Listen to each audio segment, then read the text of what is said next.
dia, meu amigo. Bom dia, Foi Alessandro. um prazer recebê-lo aqui no Brasil. É, acho que esse belo evento que nós estamos fazendo aqui, né? Mais uma edição aí de sucesso, né?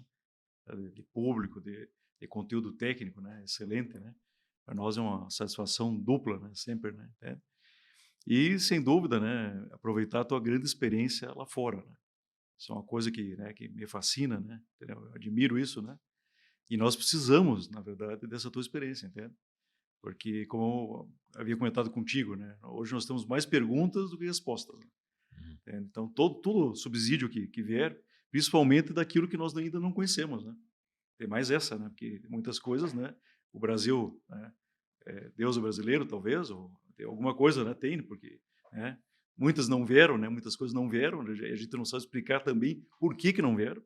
Tem mais essa, isso é perigoso até, vocês concordam comigo, né? Uhum. Quando tu não consegue explicar por que não vem, né? Uhum. Então aí teu risco talvez aumente mais ainda, né? É. Não, com certeza, concordo contigo, Alessandro. Primeira coisa, muito obrigado pela oportunidade. O evento realmente está de nota 10. É muito bem organizado e acho que as palestras realmente de muito alto nível.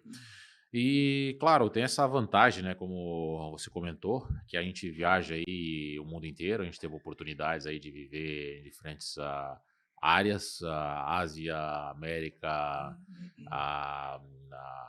leste europeu e daí por diante. Então a gente vai aprendendo as coisas, a gente consegue aproveitar o que é bom de lá e trazer para cá e vice-versa, né? Então acho que é uma boa oportunidade aí para a gente dividir essa experiência que a gente acabou de passar também com a peste suína africana na Ásia, né, no Vietnã.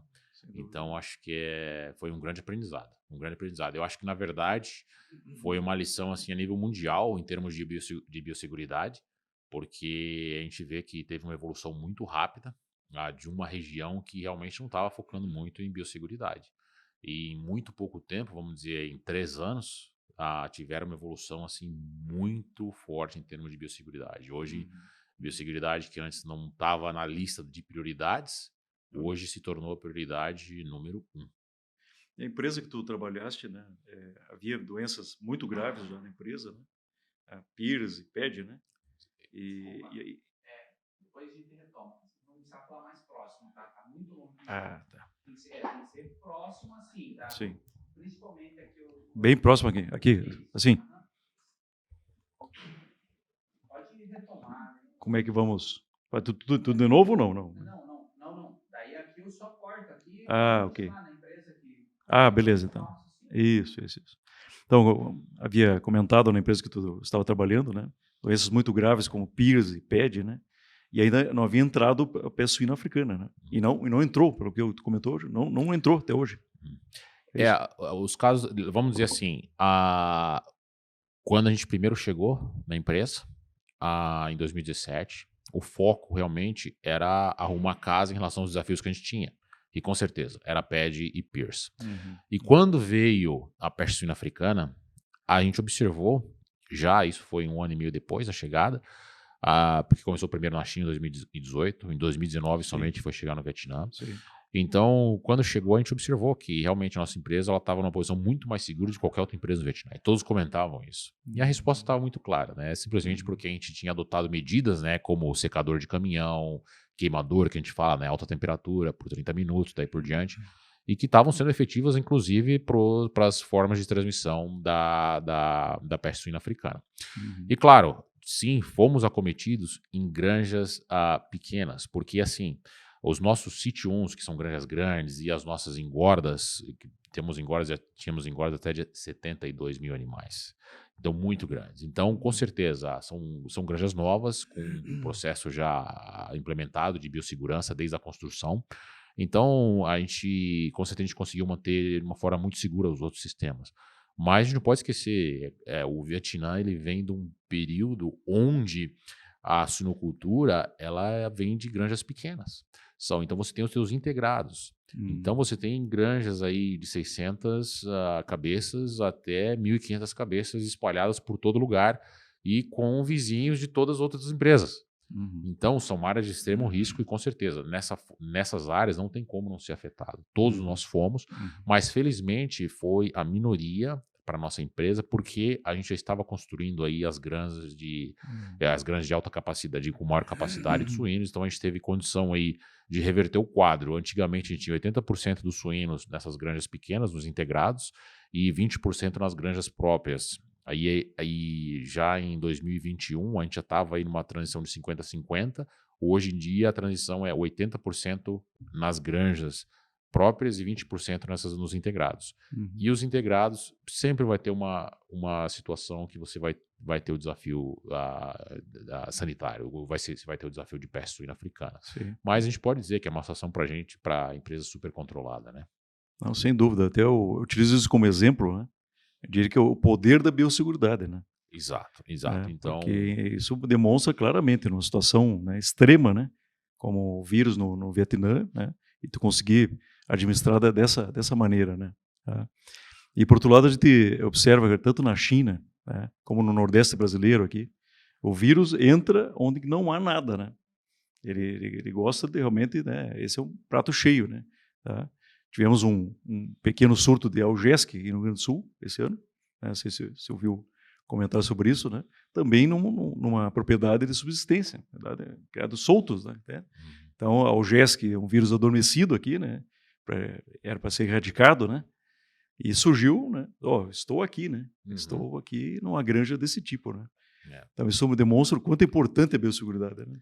Com certeza, com certeza. E o grande desafio, claro, da biosseguridade, que hoje, como a gente conversou hoje da tecnologia digital, que realmente que eles chamam as câmeras com inteligência artificial, e realmente a gente vê que funciona, tá? Com certeza, essa é a direção que vai ser seguida daqui para frente. Só que a gente não pode esquecer de uma coisa, né? Cultura. Então a gente está lidando com pessoas e que a gente tem que entender que a gente tem que mudar a mentalidade, e isso toma tempo.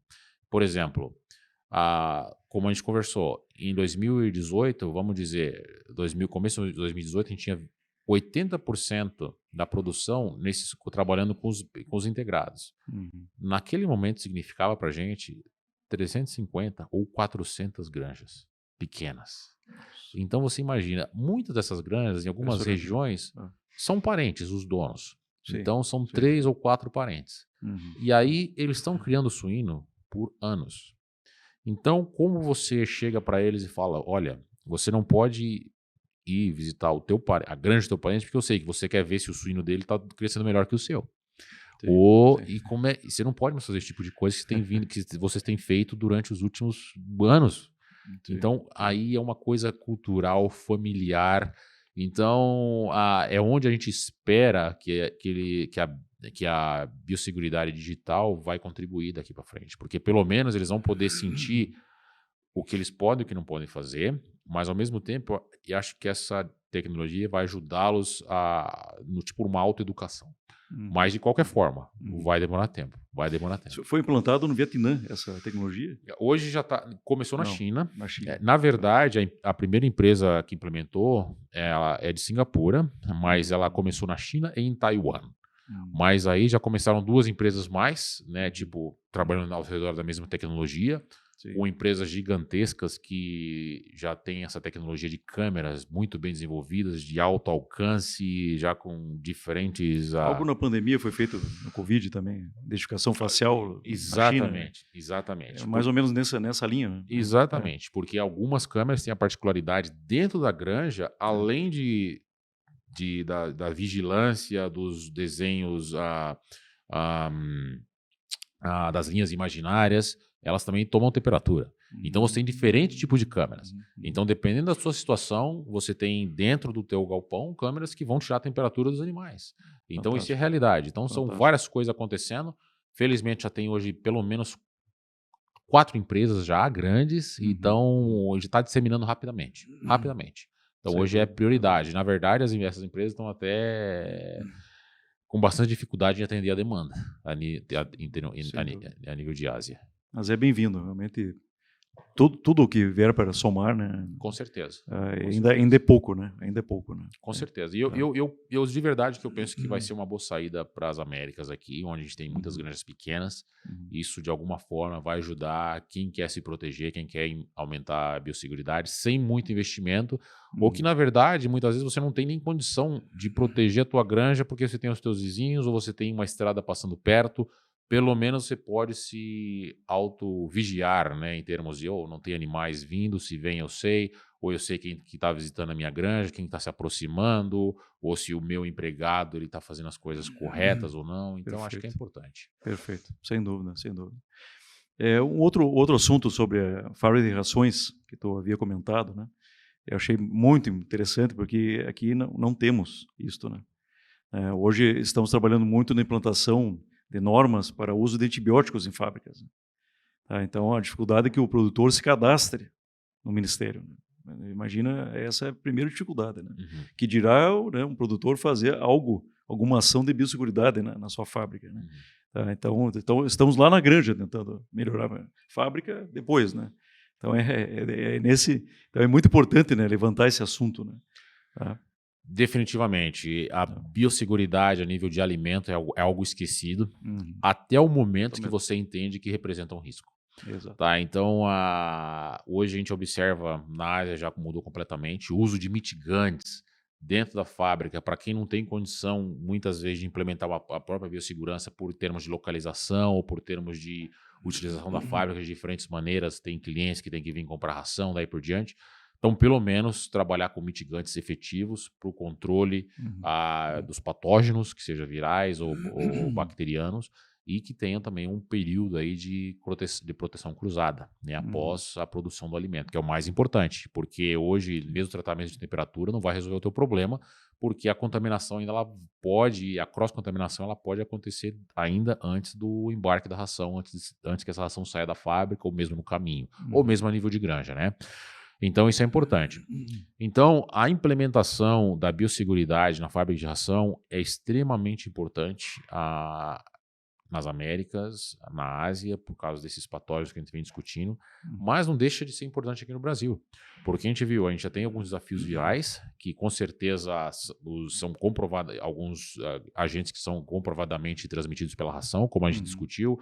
Acabamos de terminar um experimento agora, né, onde a gente comprovou o Seneca vírus, o vírus da diarreia endêmica suína e o PIRS, que podem ser transmitidos pela ração, e nesse experimento a gente observou aí a doença clínica nos animais que tiveram a ração contaminada, e ao mesmo tempo os animais que receberam a ração contaminada, mas tratada com mitigante, nesse caso a base de formaldeído, não desenvolveram a doença clínica. Perfeito. Então tá claro, existem métodos de controle, mas é importante saber, o alimento, ele representa um risco.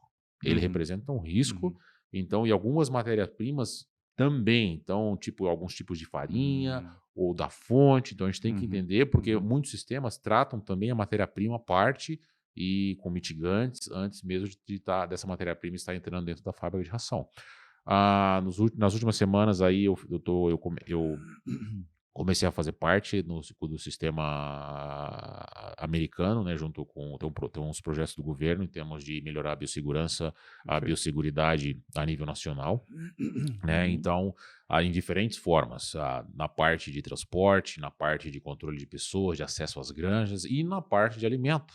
Então, eu estou fazendo parte da equipe. O Ministério da Agricultura deles, né? Correto. Isso. Ministério da Agricultura deles, correto. Está capitaneando isso, né? Exatamente. Eles estão à frente disso, e no caso aí eu estou fazendo parte da equipe aí para a consolidação do sistema de biosseguridade a nível de planta, de fábrica de ração. E só ilustrando isso, né? Nós temos agora a peste suína africana no Caribe, né? E República Dominicana, Haiti, do lado tem um território americano, né? Porto Rico, né? E Ilhas Virgens, né? Então, se entrar nesses territórios, né, o país é considerado, né, contaminado, né? Então, tu imagino, né, que tu tem descontado do esforço, né, que o americano está fazendo, né, justamente para não se contaminar com isso, né?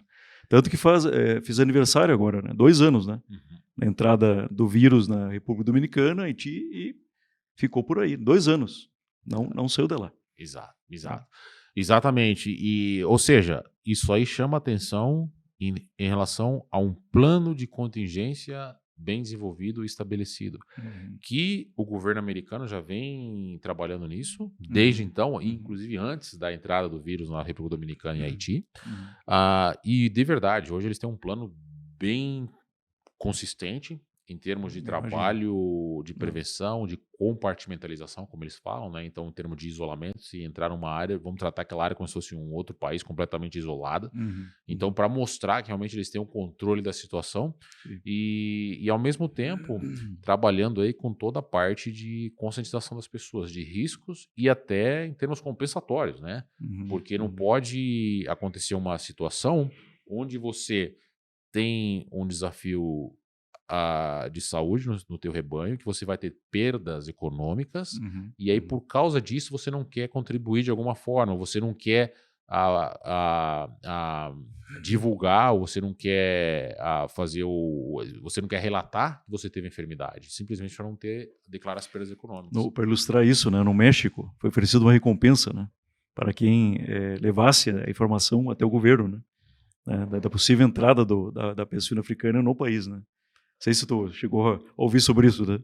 Entendeu? Não, isso foi logo em 21, né, que surgiu a peste suína africana, surgiu essa notícia no México, né?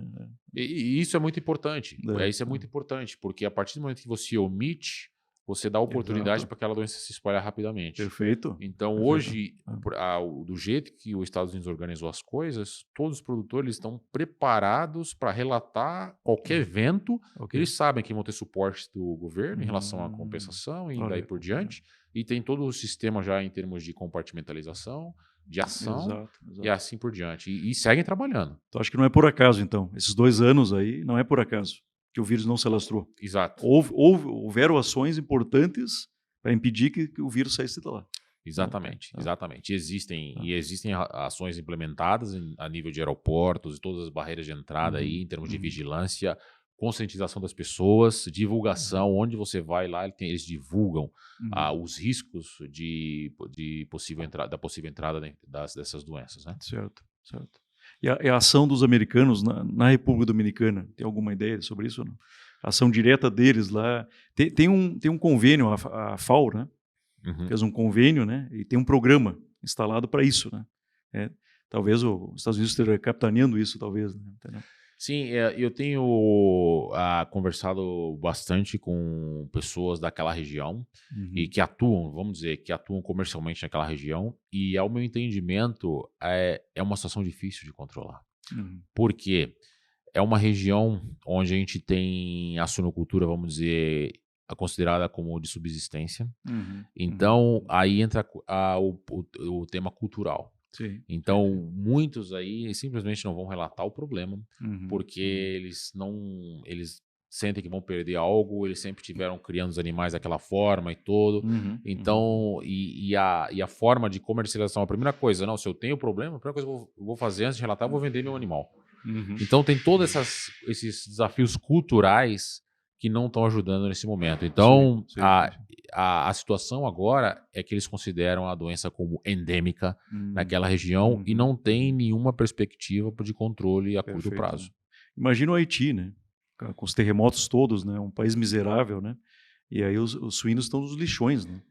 Disputando alimento com as pessoas, né? É isso que a gente consegue captar aí nas redes, né? Entendeu? Então, imagina que situação de controle, né? Tu pode imaginar no Haiti, né? Exato. É impressionante isso, né? Exato. Sem dúvida. Exato. Ok. Um outro assunto assim que eu acho muito importante de biosseguridade é o transporte, né? Então eu queria também que tu relatasse a tua experiência, né? Principalmente em cabines de caminhão, né? Que isso é uma coisa também esquecida também, né? Como a fabricação, né? Entendeu? Não, vamos nos preocupar com as rodas do caminhão, né? E cabine, há pouco tempo que eu ouvi falar que alguém está fazendo alguma coisa em cabine. Aqui no Brasil tem um TED, né, em Campos Novos, aqui em Santa Catarina, né, da nossa empresa irmã, né, e é feito, é o uso de ozônio na cabine. Então é feito como tu relataste, né? Então tira toda a matéria orgânica do caminhão, secagem por 15 minutos a 70 graus depois, que já ajuda muito, né? Mas a cabine, né, é bombardeada com gás ozônio, tá? E o motorista toma banho e troca de roupa, tá? Para transporte de reprodutores, né? Tá? Então, quanto que isso é importante, gente? E como é que são nossos veículos, né? São lavados, né? O encontro no posto de gasolina que tu falaste, né? Esse aí, então, é fantástico. Quem que está monitorando isso, né? Com quem que tu está almoçando, com quem tu está falando, né? E assim por diante, né? Exato, exato. Definitivamente, os meios de transporte representam um risco grande. Então, são 2 pontos aí, né? Uma é a questão de como você faz a própria desinfecção dos caminhões, ou seja, os métodos que você usa, como você falou do ozônio, né, em termos de cabine, que hoje é o método que está vindo, tá? Então, a gente vê as universidades já colocando alguns experimentos aí para comprovar isso e vai ser com certeza efetivo. E o próprio tratamento com temperatura e assim por diante. Só que, de novo, a gente cai no tema cultural. Então, que é o motorista. Então, como é que você faz o motorista estar motivado para relatar, para cumprir as normas básicas aí de biosseguridade durante a viagem? Então, ou seja, desde a troca de roupa, desde o banho, que talvez ele nunca fez isso antes, mas ele tem que começar a fazer. É onde a parada que ele sempre gostou de parar. Então, como é que a gente vai incentivar que seja financeiramente? Como é que a gente vai motivar o motorista a mudar essa cultura? Então, ele saber da importância, ou seja, como é que a gente dá importância para o trabalho dele, como é que ele reconhece isso, como é que ele se sente reconhecido. Perfeito. Então, esse é o caminho, porque não podemos esquecer, no Vietnã nós encontramos 30% das cabines dos caminhões infectadas para peste suína africana. É um risco tremendo, porque os motoristas, eles não tinham essa consciência e eles simplesmente paravam nos lugares onde todos os outros caminhões de outras empresas estão parando. Tinham suíno em casa e aí por diante. Tiveram problemas de peste suína em casa e nunca relataram. Então é importante entender isso e é um risco. O transporte é um risco, definitivamente. E na cabine, o que tu fazia na cabine lá? Eu lembro que tu depois até o plaqueamento fazia, né, para ver se realmente foi efetivo, né? O que tu usou, né? O que tu usava de produtos ou equipamentos, né? Na verdade, a gente sempre trabalhou com a parte de lisoform. A gente sempre trabalhou com lâmpada ultravioleta dentro da cabine também. Também. De diferentes formas ali. A gente não chegou a trabalhar com ozônio, mas a gente sabe que está vindo. Mas o negócio é o seguinte, é ter uma equipe especializada para limpar a cabine. Então, a partir do momento que a gente observou que era um risco, então a gente tinha uma equipe especializada nos nossos lavadores de caminhão, onde realmente eles tomavam um pouco mais de tempo, tinha um pouco mais de dedicação para limpar a cabine propriamente. E a gente sempre controlou fazendo swabs, né? Então, para entender como é que como é que a gente dava sequência nesses casos de contaminação, positivo de contaminação. E a gente observou que a partir do momento que a gente começou a focar isso, a gente conseguiu controlar. Tá? Mas tem que estar de olho, porque vira que não vira, vem uma amostra positiva. Então, mas a limpeza tem que seguir os protocolos. Perfeito, né? E como nós comentamos das vacinas, né, para a peste suína africana, né? Então, o ano passado, né, foi um lançamento, né? Eu fiquei muito animado com isso, né? Que a peste suína africana tem duplo propósito, né? Uma é para a questão sanitária, né, e a questão comercial das carnes, né, das proteínas, né? Então, ela tem uma importância, sim, muito maior do que qualquer outra doença, né? E aí foi lançado o produto comercialmente, né? Eu cheguei a divulgar isso pessoalmente, né? Cheguei a divulgar isso como uma verdade, porque o meio que eu recebia era confiável. Né? 2 meses depois, os suínos morreram, né? Sim. Com essa vacina. E agora o Vietnã é o principal autor, como nós comentamos, né, sobre isso, né, junto com os Estados Unidos, né, pelo interesse, né, como não tem vírus nos Estados Unidos, né, a fonte de vírus é lá, né, e ajuda tecnológica dos Estados Unidos, acho que está sendo muito importante, né, e pelo menos 3 laboratórios, né, estão com resultados interessantes, né, entendeu, promissores, né, e prometendo, né, então comente para nós sobre isso, né. Exato. Nos últimos meses a gente observou a campo aí a eficiência dessas novas vacinas que estão vindo agora, né? Mas a gente tem que entender, existem alguns desafios ainda que a gente precisa passar, né? Então, os pontos são os seguintes. primeira coisa, nós estamos ocupando somente animais de engorda. Tá? Não estamos trabalhando na parte reprodutiva, então não sabemos de alguma possível reação na parte reprodutiva. Tá? Outra coisa, nós não temos esses animais, resultados desses animais sendo desafiados tendo desafio de campo. Então, ou seja, eles recebem as vacinas, estão teoricamente protegidos, não estão desenvolvendo reação, o que já é muito bom, porque a vacina passada dava reação. Ou seja, então, estamos progredindo. Tá? Mas, com certeza, até a gente entender os resultados após desafios de campo reais, então nós vamos ter uma ideia melhor e também entender como é que a gente vai estar protegendo, usando essas vacinas para proteger o nosso rebanho reprodutivo. Então, eu acredito que tem mais talvez um ou 2 anos aí para entender melhor o processo, mas está claro, tem uma evolução muito forte aí no desenvolvimento da vacina. O exemplo da peste clássica que você estava comentando, né? Comenta isso, que eu acho que é interessante isso aí. Né? Exato. A gente sabe das vacinas de peste suína clássica que a gente tem no mercado, no Vietnã, alguns países, a Rússia, a China, você tem que vacinar por lei, então você tem que ocupar essa vacina, porque são regiões endêmicas, né, para a enfermidade. Então, mas quando você tem a doença no campo, que a gente teve um caso em 2018, os animais realmente ficaram enfermos. Então, ou seja, a vacina ela não transmite, não tem nenhum quadro de reação quando utilizada, mas não foi suficiente para proteger do nível das cepas de campo. E aí, na verdade, a gente esperando, né, que fosse de alguma forma os animais fossem recuperar, mas não aconteceu. Então, depois de 1 ano, desmamando animais, esperando, pouco a pouco melhorando a situação, mas sempre com problemas reprodutivos muito severos, a gente teve que depopular a granja. Então, a gente aprendeu. Se isso acontecer de novo, né? A vacina não vai ajudar, a gente já depopula de uma vez. E nós consideramos essa vacina como efetiva. A peste suína clássica está resolvido. E não é bem assim, né, Francisco? Não as coisas que nós comentamos, né? Tudo tem que ser, né? Cada caso, cada situação, né? Tem que ser analisado, né? Nós estamos no Brasil, nós temos peste suína clássica. Sim. Nós temos uma área, né, livre da doença, a grande parte é a área produtiva do país, né? E temos grande parte do Nordeste brasileiro e parte do Norte, né, que ainda tem a doença, né? O ano passado teve um foco, né, no Ceará, né, de peste suína clássica, né? E agora existe um programa, né, instalado pelo Ministério da Agricultura, né, tá, para erradicar a doença, né, e com vacinação no estado de Alagoas. Foi o estado escolhido como piloto. Está na 4ª fase de vacinação. Então, isso aí que tu está comentando, né, levanta, né?